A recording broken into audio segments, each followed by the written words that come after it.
and welcome to the 8th episode of the 10th Divine Podcast. This is a show about the Elder Scrolls Online, and I am your host, Raven, and I'm here with my amazing co-host, Shanty. How are you doing this week? Well, better now. Finally, because the past 2 weeks I've had a cold, and that led to fluid draining into my ear. So I went like 3 days with dizzy spells and tinnitus and plugged ear feeling. That was just no fun. But yeah, that sounded grim. Yeah, after a few days, the medicines did their work, and I'm feeling great this morning, other than a bit tired from the side effects. And how are you? Modern medicine is an amazing thing. We should definitely have more of that. And how are you doing this week? Yeah, I'm all right.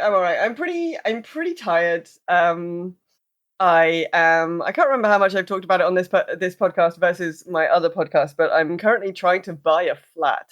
And the UK is not a good place to try and do that.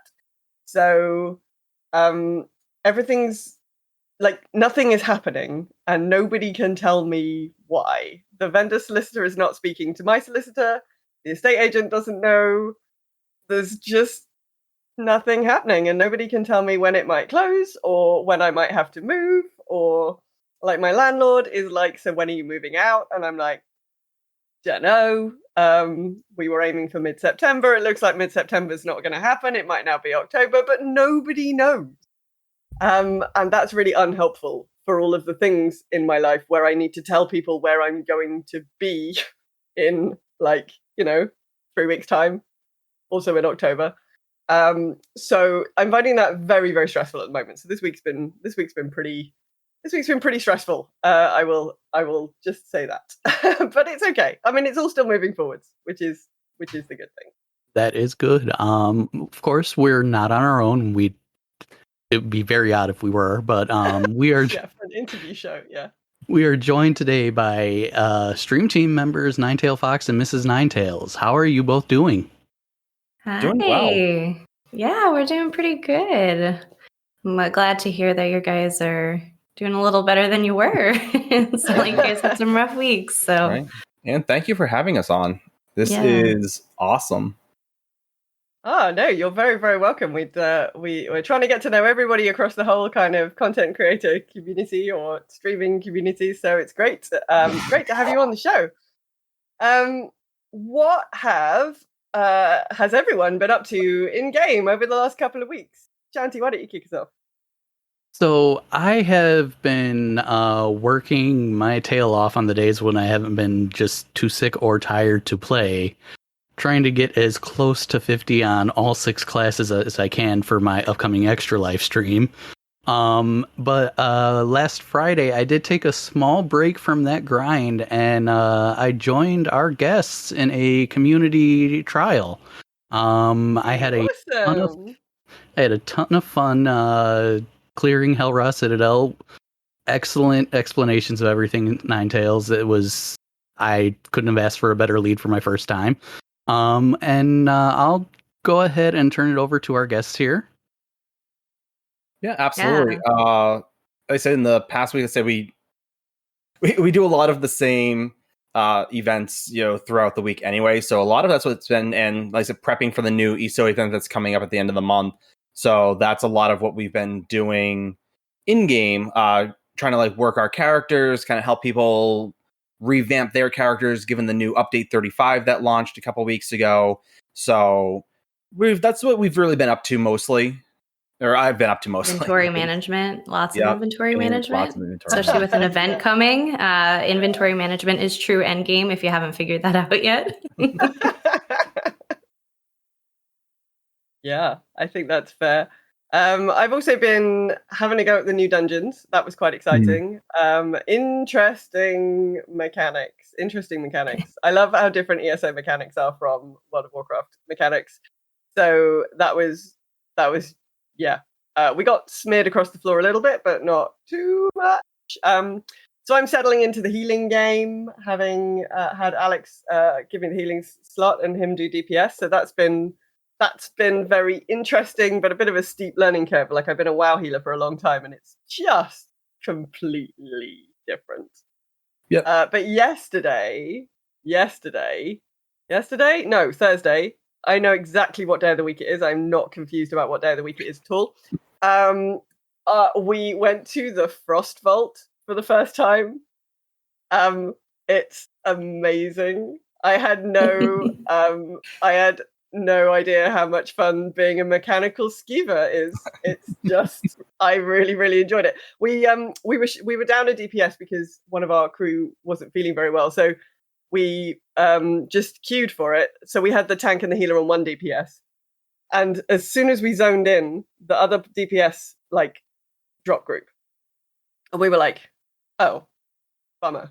Oh well, it's only a normal, and we're like, we're kind of doing okay gear wise, so we're just gonna run it anyway, without waiting for another DPS to turn up. And I can sort of understand why somebody who's just like pressed the random dungeon button, zoned in, went, oh no, not this dungeon, this is gonna take forever, and drop group. I can sort of see why it happened, but we had great fun, just the three of us being little mechanical skeevers, and that last boss is amazing. So I really enjoyed the Frostvault. That's my highlight this week. I've also learned about writs. I've learned about crafting. It's been amazing. There's this whole like other game over here that I hadn't really been looking at, that I've been trying to get into over the last couple of weeks, and asking lots of stupid questions and having people go, yeah, but that's what this is for. So I went to the Clockwork City. I learned about transmute crystals and how to make stuff, and like, oh my god, gear sets. It's all been very exciting. So yeah, shout out to Steven, I think they were called. First time in my Twitch chat, who was helping us through Frostvault and giving us little hints as to things that we might want to do when we were not doing them. So yeah, it was good. It was good fun. It was good fun. Okay. Awesome. Yeah. No, go ahead. Sorry. No, go ahead.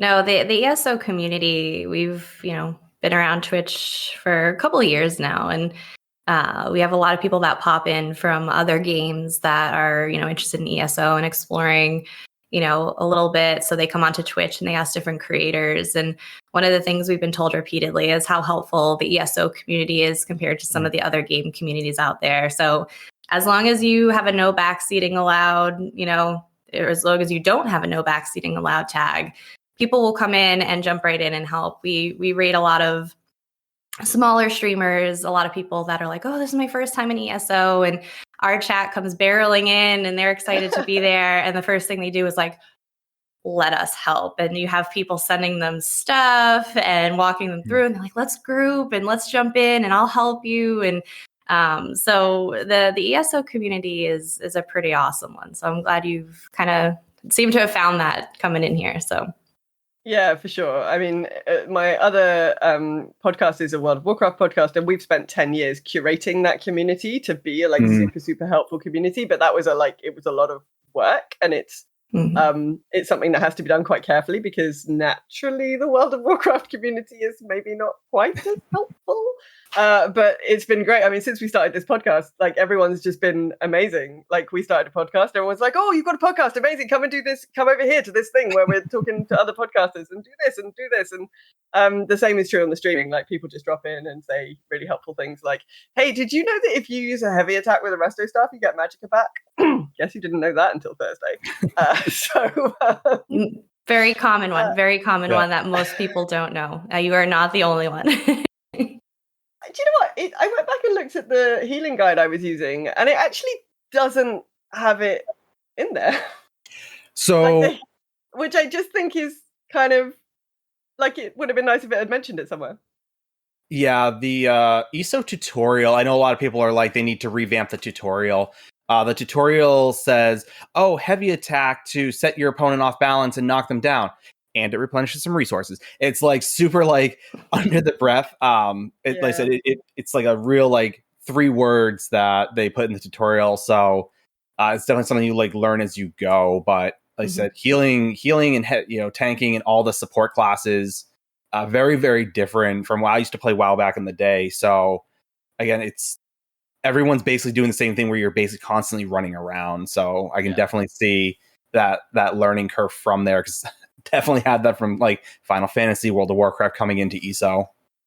Yeah, we have a lot of WoW refugees that have found their way over to our community, and we can tell immediately when we jump in and we run dungeons with them. We can tell exactly where they come from based on how they behave in the dungeons. It's something we've noticed over the years. So definitely we can spot a WoW healer a mile away coming into ESO. Very different. Yeah. Very different.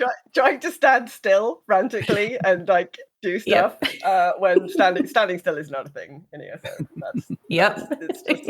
That's our number one telltale right there. Well, I mean, tanking, I'm learning that standing still can sometimes be beneficial, especially if you're positioning a boss so that cleave damage doesn't go out to the rest of the party. But aside from that, I can't think of many times where I've seen players standing still outside of that. Yeah, even for the tanks, like you said, there are like some bosses like Sunspire Trial, for example. The dragon's not moving anywhere, so you basically stand in one spot. But there are other times where, again, like you cannot stand in that AoE, even as a tank. You have to move out of it, even as a tank. You just have to hold the boss's attention the entire time. So yeah, absolutely, you just can't stand there for any class, which is super great, super versatile for a lot of different roles. I was actually thinking of Darkshade Caverns 1, that one boss where he's constantly running around. Oh yeah, yep. Absolutely. Yeah. It's a much more engaging style of combat. I find. I think most of our groups, our groups all come over from WoW. I mean, we're still playing WoW as well, but I think it's just such a different style of combat. It's completely different. But I'm really enjoying it. Okay, so let's go ahead and dive into the interview proper here. Always nice to have a bit of a chat before we do. How did you each discover the Elder Scrolls series and ESO in particular? So I'll start this one actually. So I've actually been playing MMO since I was a wee lad. My mother actually got me into the Elder Scrolls series with like Might and Magic back in the day on the old 56K, a modem, PCs. Like I said, we had the old like gold inlaid PCs. So like she got me into like a lot of those games. She was very interested into those games. So I started with like Might and Magic, and then we picked up Morrowind. I'm like, oh my god, this is amazing. I love character creation and having a lot of customization abilities, and that free form gaming for MMOs. So I went from Morrowind to Oblivion, had to get the DLC because I love the Shivering Isles and Sheogorath and the concept behind that. And then when Skyrim came out, I definitely didn't do a bow snipe like everyone does. I did a bow snipe like everyone does. So, and then, like I said, obviously, that's the rules, right? Absolutely. Yeah, if you don't play a bow snipe, then you play a Magicka user who uses Conjured Arrow and snipes people with magical arrows from a distance. Or you're like me and you just haven't tried it. I highly recommend it. It's super good. But so then ESO's like, oh hey, we're playing ESO, and my mother actually got a beta key. So I ended up playing beta on her account, and what I'm trying to do now is finagle that to say, hey, give me my stuff from beta. So this is like before One Tamriel and all that, and it was definitely different. It was definitely reminiscent of like World of Warcraft, Final Fantasy, EverQuest. But it was more so like the story and the lore, because ESO has a super super in-depth lore that just transcends like years and years, all like combined and well written together. So from beta, I'm like, well, definitely getting this game, and obviously I have to get the collector's editions of everything because why not? So, and we had just started dating when ESO came out back in 2013. So 14. The game came out in 14. Beta was earlier. Yeah, it officially launched in April 2014. So yeah, we actually were dating for a couple of months, and that's how I got into it. Is like, all right, I like this guy and I want to show interest in some of the things he enjoys. And I really wasn't a huge gamer prior to that. I grew up, my grandmother was the gamer in our house, and she had all the systems. So, the original Game Boy that, morphed in, and we had the Nintendo, the Super Nintendo, the GameCube. She had everything. We were a Nintendo family. So I grew up playing with her. And so, I mean, if you will, I was a pseudo console kid. But I had never PC gamed at all. And I met him and I'm just like, oh, all right, I'm gonna give some of his stuff a shot. It's a little outside my comfort zone, but I like him. All right, we'll see. We'll keep him around. We'll play a little ESO with him. And I was so lost and terrified in that game, and he walked me through a lot of it. And then here we are, 8+ years later, just absolutely loving it. So he was the reason I got into it. Before that, I had never even heard of Elder Scrolls. I'm like, Skyrim, what? Like, what are you talking about? And so but I regret nothing. I absolutely regret nothing.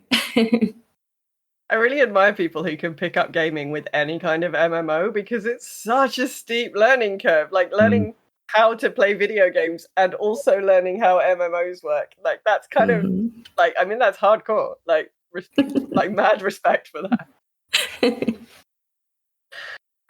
Are you single character type players, or do you have a bunch of alts ready to go? We are altaholics. I'm not gonna lie. I started out because when we first started, I had played on his account because I'm like, all right, I'm just gonna dabble here and there. It wasn't until a couple of years ago that I actually got my own PC and my own account so we could play together. But I was like, I just need the one character slot. I'm never gonna play multiple characters. Like I'm all set. And I played my one Dragon Knight tank for like 6 years. And then when I finally got my own account, I'm like, hey, I'm just going to have my one character. It's going to be great. And then we started the guild in the community. And every single person came into our guild as a tank. And they're like, I want a tank. And I'm like, well, now I'm useless. Like, what do I do? And Ninetales is like, make another character. I'm like, I don't want to make another character. He's like, well, then you're going to be useless. So I ended up making my healer. And that's where it went downhill. And now every character slot's filled and I have a variety of everything. And I spend more time switching characters to do different things than I do probably playing the game. So altaholic for sure. Yep. I'm in the same boat. I've got 13 character slots on PCNA alone. I have 9 on EU. We have 2 on each console server. So I like making characters. Like I said, I love that character customization. And I said, of those 13, I've got my one OG from from when it first came out that I will never delete. He doesn't do anything. He is literally the worst build that you could ever make. He does all my crafting. Lovely crafter. He is a lovely crafter. He is one of the fastest characters in the game because that's what I did. I maxed out his speeds. And other than that, the amount of characters I've deleted has easily doubled that. So, because I have this nasty habit of, like, I'm going to try this class, and I get it to 50, and I grind it, and I'm like, nope, don't like it, delete, try to start again, let's make something new. And I do that all the time. I'm like, oh, I really want to make this. Let me see what I can delete. And making the character, honestly, the levels 1 through 50 is the most fun. Mm-hmm. Yeah, I'm just... The goal for me is to get to the champion points because I actually blew one of our community members' minds the other day by telling them that CP is shared across all your characters, and they just had their mind blown. Yeah. You can think of CP across all shared across all characters. Like you said, once one character hits it, all characters have access to the champion points. And then once they hit 50, they automatically jump up to your highest CP. So once they hit 50, they all match that. In WoW, it would be like your Twink gear or Toon gear. Yeah. So like you can make that like level 10 gear that basically helps you like fast level all your characters up to max. It's very similar in that regards. Yeah, it's a great system actually. Yeah, big fan of it. So what was your start in content creation? Even though you're, quote, not content creators? Yeah, we're not content creators. So says that one individual who gave out content creator badges at PAX East. So there's a good story behind that, but we'll save that for another day. So honestly, we started streaming, like I said, 2 years ago or so. We had, the missus had found, that like ESO was doing this, like, oh, cool, there's Twitch drops on. We're like, okay, let's check it out. And we started, we found Twitch and we saw like you watched Bethesda stream, watched a whole bunch of like streamers like, the Game Room and Stream Team members. And we're like, wow, this is actually super cool. And the reason I brought up the Game Room is because Duma, who is the Game Room, basically looks at his community and says, you know what? You want to start streaming? Just do it. What's the worst that happens? No one watches. And we're like, wow. So I'm like, well, I'm a stay-at-home parent. There's COVID. I'm a photographer by trade, and I can't get within 6 feet of anyone, and I don't have, the mega zoom lens to keep everyone's like 6-foot barrier. I'm like, oh, what am I? Oh, I have nothing to do. I'm going to be at home by myself, not by myself, with the kid and the dog all day. Like, I'm going to need some sort of social interaction, and that, paired with like the PTSD, it's a good way to socialize, and all encompassing. So we started that 2 years ago, and we're like, yes. I said we dabble, like we do a few tutorials on like YouTube for like very common things that, like you said, like heavy attacks restoring. Like we kind of go over little things like that, like how to use transmute stations. So we have some videos that kind of like help with like very common things that the game doesn't like teach you. And we're like, okay, because that's kind of our goal with our community. So that's kind of how we got into it. And like the missus said, she was the floating head voice, from the clouds. And the community is like, boom, give us the misses. So we set up a community challenge, and they crushed it. They're like, we want the misses. So we basically did an entire stream of just her. That was the most horrifying experience of my life. As an introvert with like massive social anxiety, it was horrifying. I was so nervous. I was like fumbling over everything, and our community is always coming in and being like, "You got this. You're fine. You're doing great." I'm like, "No, I'm not. I'm doing terrible." And it was at that moment and the feedback we got that we realized, like, for the past we were doing about a year with just Ninetales, and I'd come in for announcements, and it was about that moment that we were just like, this stream's always been about us. I've always been, equally as part of it, maybe not on camera, but I do all the admin work and, all the behind the scenes work. And I, come in for announcements and make sure the community's up to date on, everything going on. And we realized that it was always about us. So why not, really make the stream an us thing and not just Ninetales with Mrs. support. So that's kind of how we ended up going the co-streaming route, which is, a little more unique. It's not super, super common out there, but, not original by any means. There's plenty of people out there that do it, but, the community always saw us as a package deal. It was always 9 in the misses and misses and 9. So we just decided, like I said, a little over a year ago now, that it needed to be fully that way. Mm-hmm. Oh, that's so cool. You reinvest heavily in the community through Twitter giveaways and Twitch giveaways, that kind of thing. How did that tradition come about? Yeah, so we're very, very, very fortunate that I work full-time. So I'm a project manager for a toy company. I have an amazing job and have a ton of fun doing it. So we don't necessarily stream for the income. And when we started gaining a lot of community support monetarily, we were trying to figure out what we wanted to do with that. And Ninetales, starting out, watched a lot of streamers during the day, especially, being at home. And it was what I forgot what stream we were in, but Ninetales won something. I think it was a code. It was actually a stream team code. Lobo, yeah. Yeah. And the feeling he had from that was so amazing. And like I said, this was super early. And, he was talking, he's like, I want to make other people feel that way. I want to give them that, oh my God, my week's been totally terrible, but I just won something and that's the coolest thing ever. And, if it gives them 5 minutes of happiness, it's so worth it. So, again, starting out when you're talking to you yourself and, or in Nine's case, I was there, modding in chat. I was always there at least. So he had me, but it's tough to kind of do giveaways in that environment because there's nobody there to enter.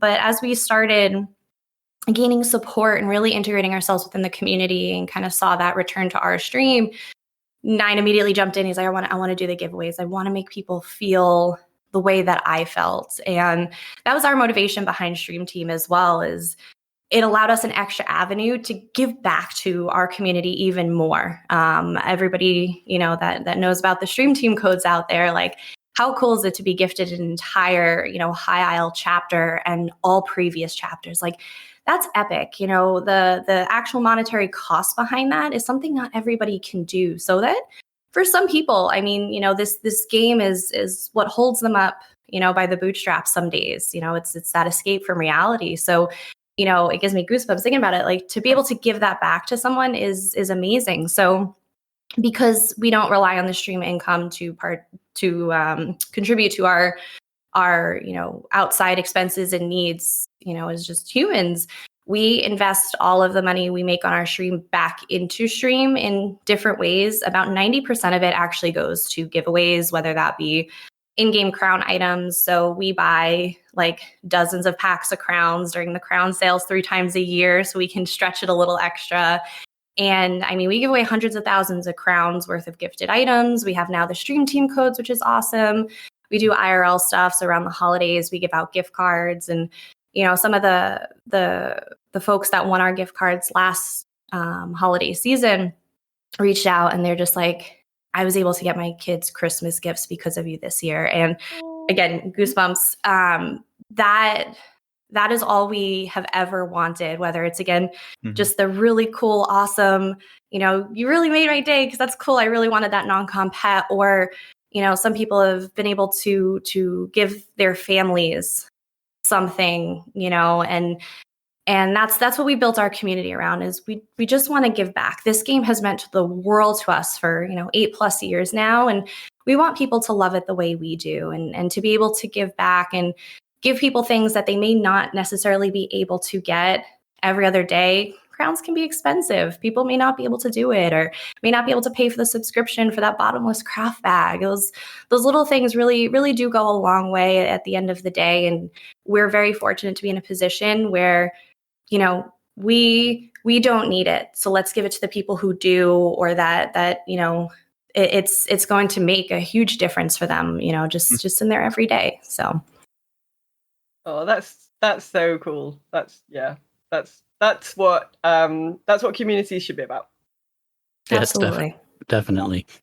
I actually got a little bit of goosebumps going on while you were talking about it too. So, but this is the part of the show that we remind you that this show is part of Bonus Roll Productions. You can find our show and lots of other great MMO focused podcasts, such as Unshackled Fury, A Podcast Reborn, and Technically PvP, over at bonusroll.gg.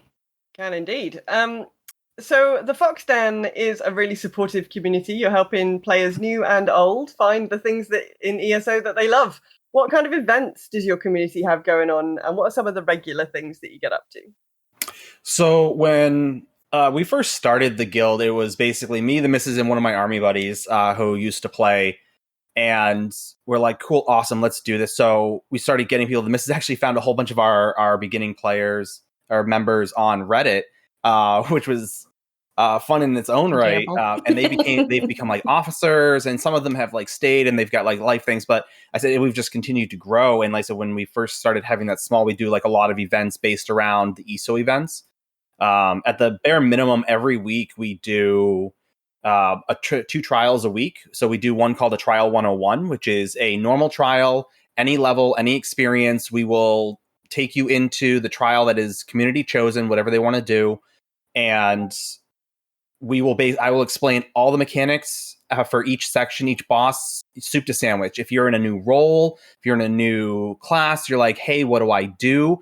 Like, I am invested enough in the game that I can basically say, oh, you're a Nightblade, what are you running for gear? Oh, I'm not putting this out. Like, okay, let's try and fix, because this is what's going to happen. That, hey, you're my healer, this is what to expect. Make sure you have one of these slotted, and that's what our Trial 101s are for. And those are, like I said, we alternate Wednesday, Fridays, 8 p.m. Eastern time on PCNA. What we do, the other one we do is what we call a gear farm. And the only thing we ever ask for on the gear farm is that you're CP 160, because that is gear cap. So it's, as a gear farm, we just want people, even if you can't transmute it right away or reconstruct it, you can at least put it on. It's part of the set that you're looking for that you can at least put on. And like I said, you don't need to know the trial. I've taken people who are in new roles and new to the trial period, and I'll still talk about the mechs. I said our preferred content is like vet trials. That's what we like. That's our sweaty content, if you will, is we like vet trials. So I do a lot of trials. The missus does a lot of trials so that we know them relatively well. And while I may not necessarily know what everything's called. Like, watch out for the guy with the stuff and the thing. He's going to do this, right? So I can at least tell you what it is. I mean, this is what it's going to look like. I will give you a great description. You'll be like, oh, that's what he was describing. And like, no, that's what makes sense. So those are our regular events. So like the Mid-Year Mayhem, or not the Mid-Year, I'm sorry, White Strake Palinol's Mayhem was the last event that just happened. It is a PvP event. It takes place over 3 zones, Cyrodiil, Imperial City, and Battlegrounds. So what we do is, because there are factions based in the game, is we basically set it up for like Imperial City. That's where you get one of your event tickets from. So as PvEers, PvP isn't necessarily our go-to, and Imperial City is, for a lot of us, super anxiety inducing as a whole. So what we do is something called, we preload quests, because you don't have to turn them in as soon as you do them. You just pick them up, you complete them, and then you just hold on to them till the event. And then you just go into the safety of the sewer, where you can't, it's your faction safe zone. You turn the quest in, you get your ticket, you leave and call it a day. So, and we do that for all factions. And we take basically, hey, here are the signups, for the event. This is what we're planning. You can join us. Hey, we're going to do a Cyrodiil day for Aldmeri Dominion. Hey, we're going to do a Imperial City day for Ebonheart Pact. So the missus and I, while we do have a lot of alts in general, we make sure we have at least one character for each faction just for these events. And that's usually a lot of our events. The goal of our events that we run is, again, because we actually recently kind of changed, if you will, our mission statement. Is we were advertising ourselves, if you will, as a beginner focused guild, and then we realized that it wasn't just beginner, and because we had a lot of people that were just like, oh, you started me out, now I run like the most sweatiest content in this game and I'm epic at it, but you aren't getting rid of me because I'm here to now mentor, the next group of people that come in. So we kind of just changed our mission statement to be a community-oriented guild, helping players of all experience, because there's also a lot of people that are like, oh, well, I'm not a beginner player. I've been playing for 8 years. I just have no idea what I'm doing. So, we kind of changed a little bit on how we phrase it. But the goal of our events, regardless of what we're doing, is to just provide a comfortable and safe atmosphere for people to come in and learn without judgment. I mean, we've all been there. You've joined the pickup group that, queue for that random dungeon, and you get the one guy who's just a jerk. It's not as often, but sometimes you just get that, and they're just like, oh, we're kicking you because you have no idea what you're doing. And it's just like, well, how do you expect people to learn? So there's a lot of social. I have so much social anxiety, like especially on a 12-man raid team where you're just like, oh my god, if I'm the one that screws up, like we all die. There's so much anxiety behind that, and we never want people to feel like they can't go into content because they're they have no idea what they're doing. So regardless of what events we're doing, our goal is to make everyone feel safe and comfortable, that they can come in, learn, screw up, we laugh, we die, we do it all as a group. And the whole idea is that, we take the intimidation factor out of a lot of the content that's out there, because I can tell you how many times people will be like, oh, that's a trial. Okay, that really wasn't that scary. And I'm like, see, and then they go on again to be these epic trial masters, blowing through vet hard mode trials, and they find what they love about the game. So that's really the core of the events we put on. And like Ninetail said, they tend to revolve around a lot of the events. Events are very frequent in ESO. So with, like Undaunted event coming up, we're going to do dungeon groups and make sure everybody has, a buddy to run dungeons with, and they don't feel like they, have to choose the pickup groups, and, help people on stream. People that come in, be like, hey, all right, pick which one of these dungeons you want to run. We'll run vet hard mode with you. Let's do it. Let's get you some of those style pages and those drops. And, we just want people to feel comfortable, like they can try things without, fear of judgment, and, just totally being ostracized by others, which again is, always the case here in ESO. But that fear of it, especially those that do come from other games where it is more common. We just had somebody part of our community who's been here, maybe like 3 years now.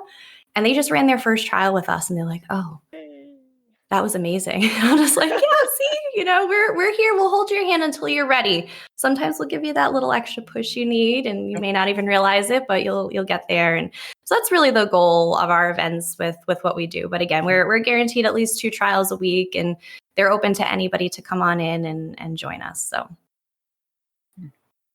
Yeah, And that's sorry. really cool. Sorry, go. Oh no, all I was gonna say is like, yeah, like those are like the missus said, is our trials are geared towards anyone of level experience. I said, and we promote that because I've run trials at level 10. I've run characters through trials at level 10. And so like I said, they really are just 12-man dungeons because again, and again, I know you guys are familiar with WoW, which is why I'm gonna reference WoW more times than not, is WoW, you have to be at like a certain point to be able to do that. Whereas here, you can run dungeons at level 10, you can run trials at level 10.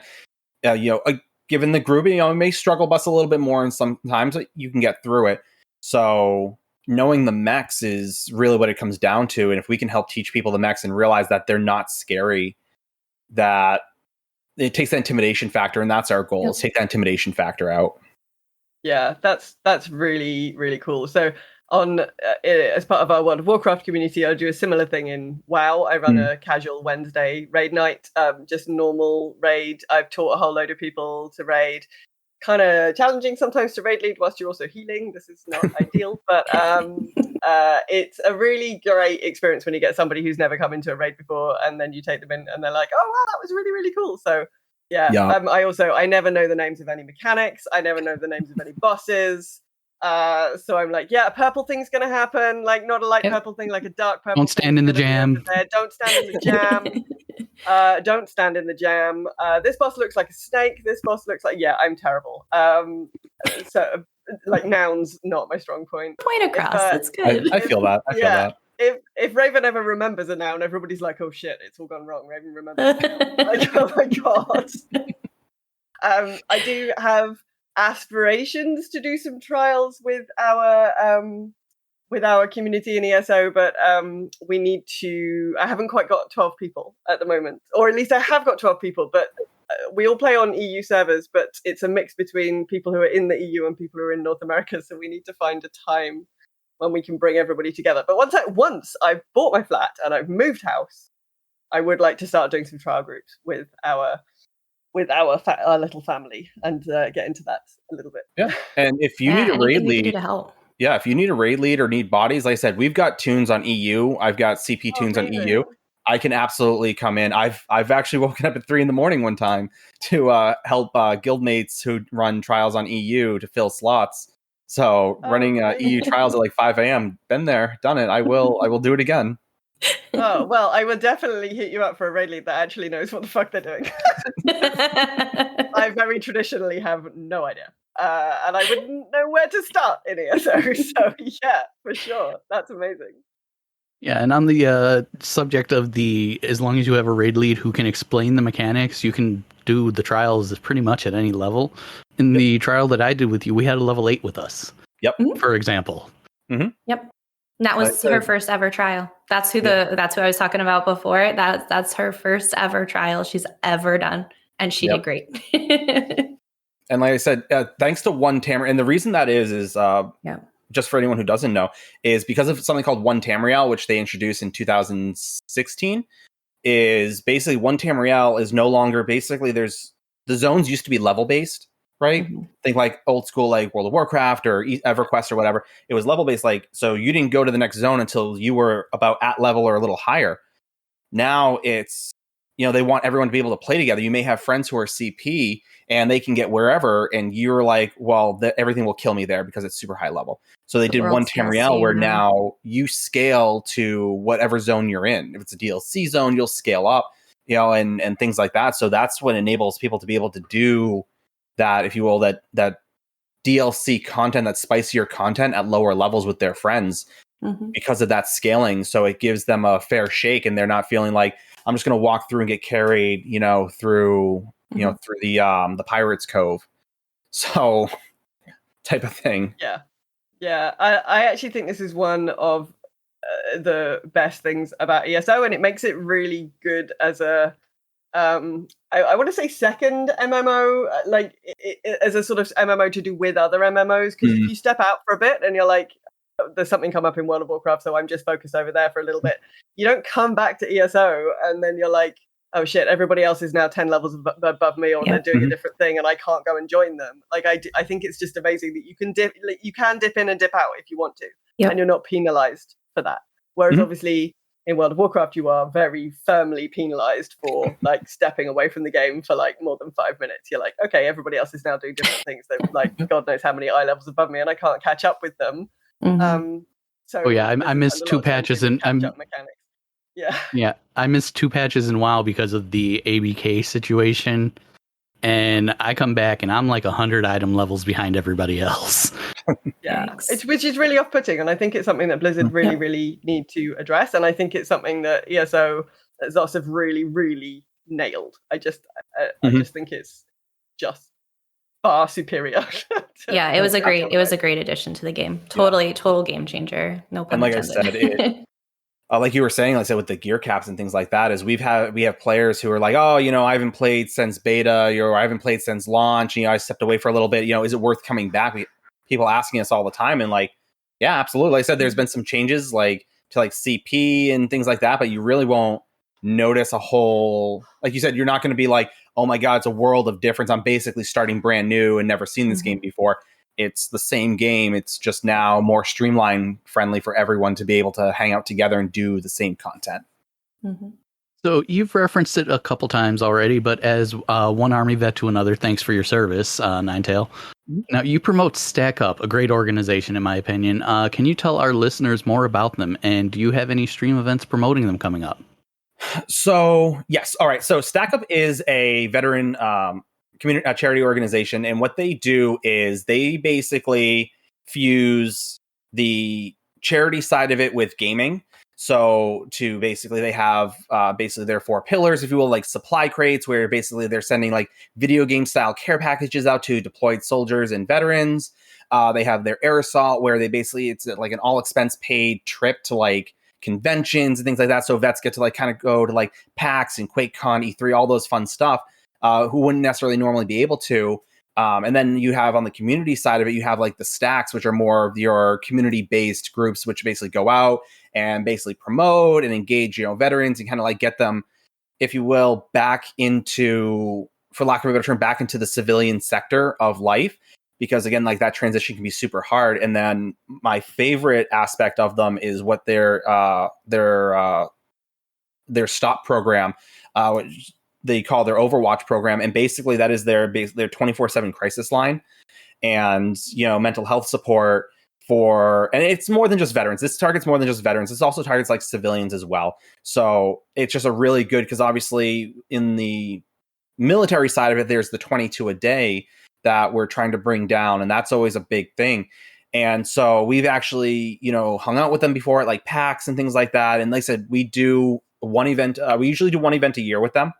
Because we do have a number of different charities that we kind of like sprinkle throughout the year that are pretty staples for us. But we try to do at least one with Stack Up.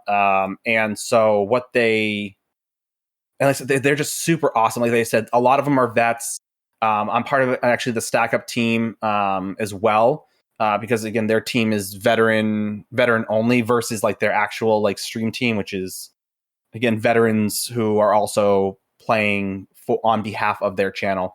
So, but yeah, they are a phenomenal organization that go out and do a lot. And it's very different. Because like I said, you have Wounded Warrior and you have all these other programs, but this one actually targets like the gaming and geek culture of soldiers. I say soldiers, of service members. Both foreign and domestic. Wherever you have to be located. And I think it's super great because anyone who's ever been deployed before is getting a care package, is great. It's awesome. But then getting a care package that's like video games, or like, oh my God, it's like, it can super help with the distraction of what's going on. Sometimes you just had like a really bad mission or whatever. And it's like, cool, I'm going to go play some Call of Duty. I'm going to play some Tony Hawk. I'm going to play some, Cult of the Lamb, whatever game you want to play. And now you have the opportunity to, and I think that's super, super cool. Just for a little bit of clarification, because Raven looked confused when you mentioned the 22 a day. Can you clarify that a little bit? Yep, absolutely. So the 22 a day is the average number of soldiers who commit suicide on a daily basis. And again, I'm going to use the term soldiers, and I apologize. When I say soldiers, I refer to service members. That's soldiers is generally designated for Army, but we have, like, it's a Navy, Air Force, all of that. So the 22 a day is basically, it started with the Marines, but everyone's adopted it because, again, it sounds small, but even, to the service, even one a day is too many. It's somewhat, a lot of them are preventable too. A lot of them are preventable, and we really want to promote speaking out. There's no weakness in speaking out, and that's a lot of, like, the stigma that's built into the military as a whole, is that you don't talk about this. But now we're changing that. Now we're talking about it. Let's talk about it. Let's change it. Let's bring that down let's bring that average down. And that's what the whole 22 a day is. Again, there's the 22 average that are basically taking their own lives, and we want to fix that. Yeah, that's that sounds like an amazing organization.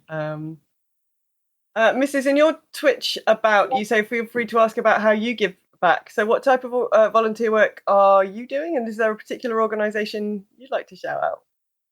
Yeah, of course. So volunteering has been, since I was young, a huge pillar in my life. I was a Girl Scout for 12 years, and my favorite part outside of the cookies was, of course, volunteering. So it's kind of just been my thing for many years. And so I, on average, in addition to working full time and streaming, I do about 1,200 hours of volunteer service a year.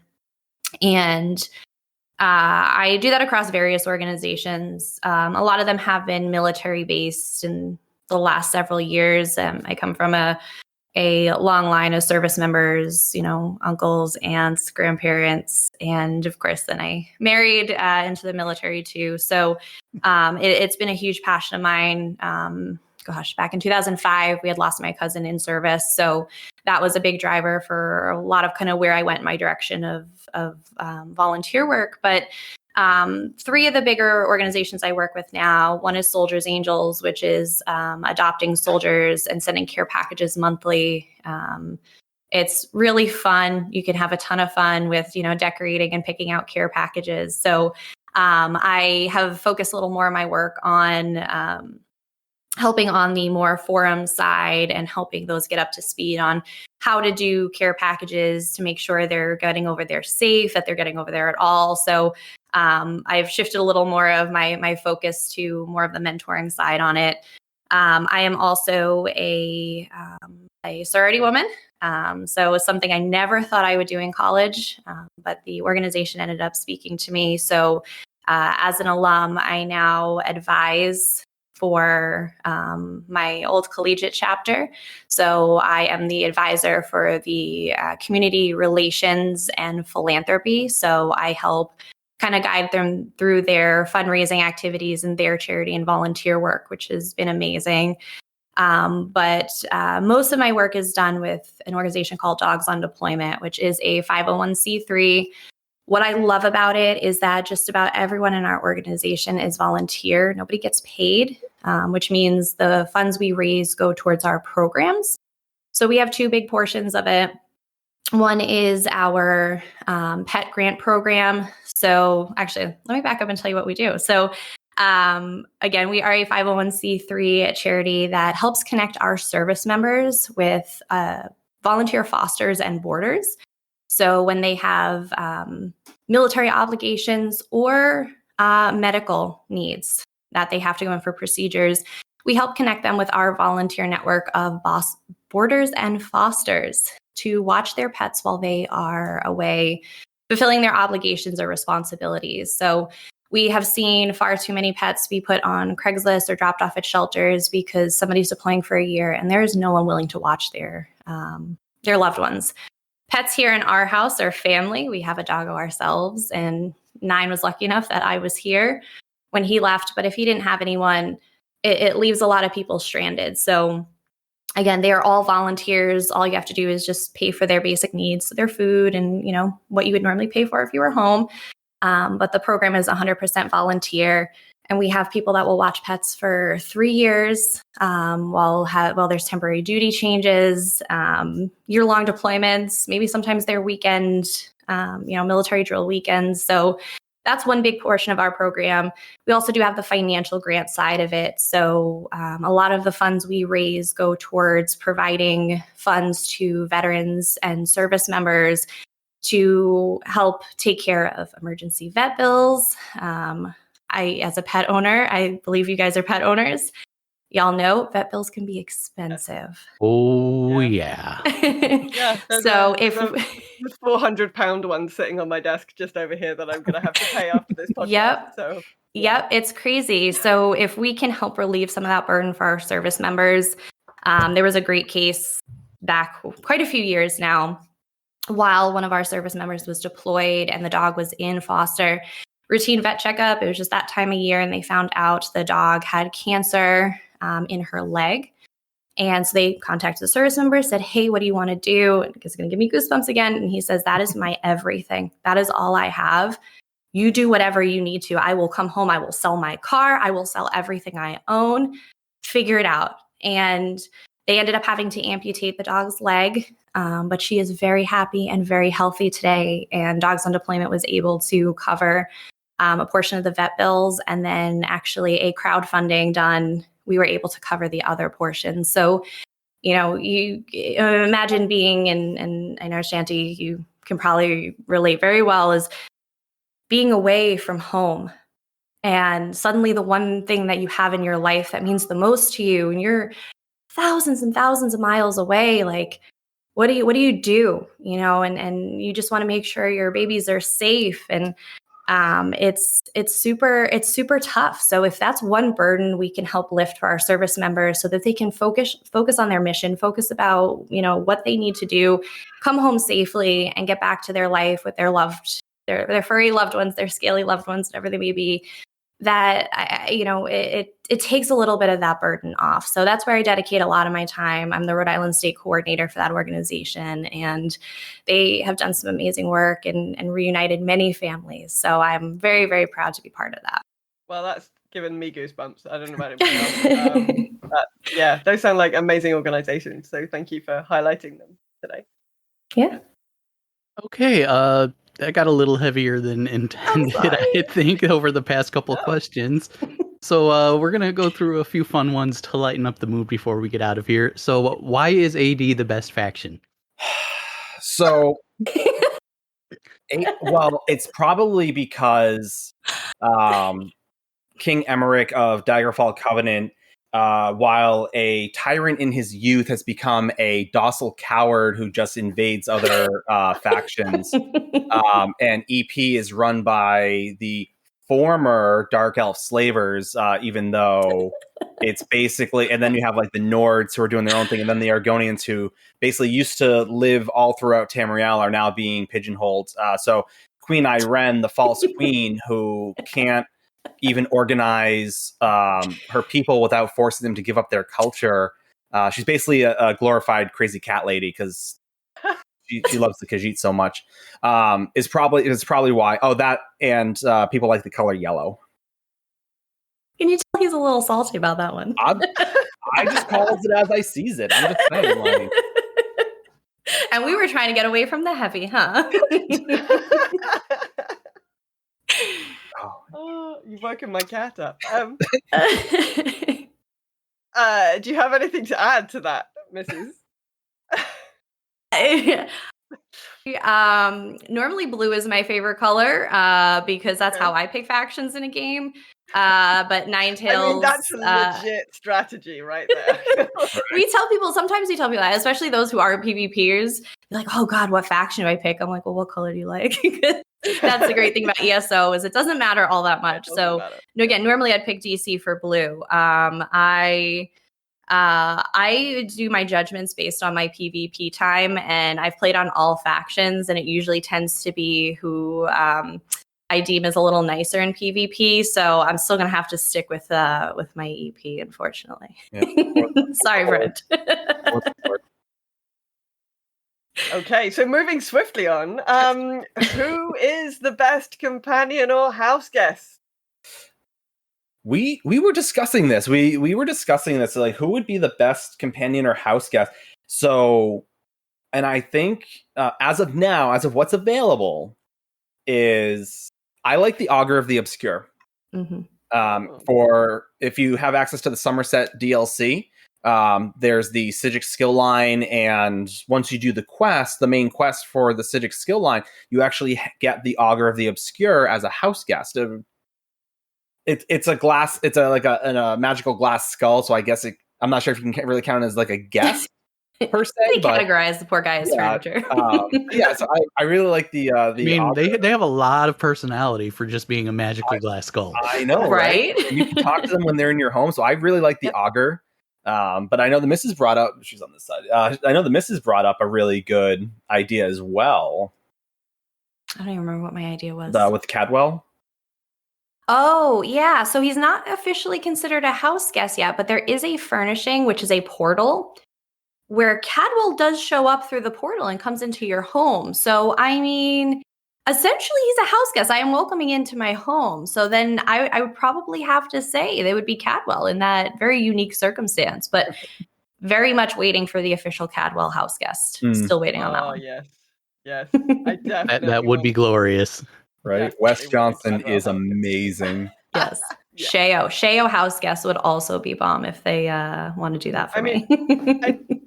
I'd worry about how much of my house would be left after That's fair. left. I'd be more concerned with how much of your house became cheese. Yeah, that is how true. much of my house became cheese. Yeah. Oh, Bastion would never be able to live there. Ooh. Okay, so if you could take one race or species from Elder Scrolls and pop them into our reality, which would you each choose? Gwar. 1000%. Easy peasy question. Specifically Bantam Gwar, if I had to really pick. They are little dinosaur chickens and better than real chickens. 100%. I would replace chickens with Bantam Gwars. So along the same lines, I definitely like the idea of Bantam Gwars because again, they're very docile. I like the Wamasu. I really like the Wamasu. Anytime I run Mazatoon, there's that one boss where you can free the Wamasu and they'll help you during the fight, but then the boss kills them. And I don't want that, so I will make sure I never free the Wamasu and let them free themselves and run rampant throughout Mazatoon afterwards. I'm like, I love the Wamasu. They're so cool. They're basically a giant Komodo dragon with electricity. Yeah. They're just super, super fun. Cool. Those are two excellent answers. Thank you so much for taking the time to join us today. It's been really fun having you on. Can you let our listeners know where they can find you? Yep. Yeah.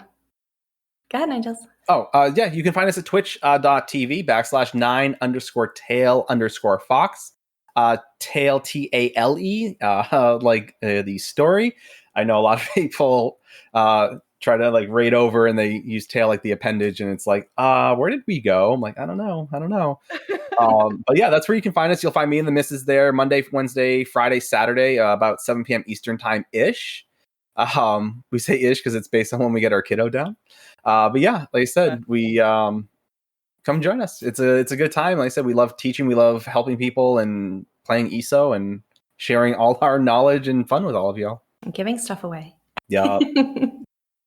So thank you for tuning into the show. If you've enjoyed it, please let other people know and give a review wherever you are listening to us.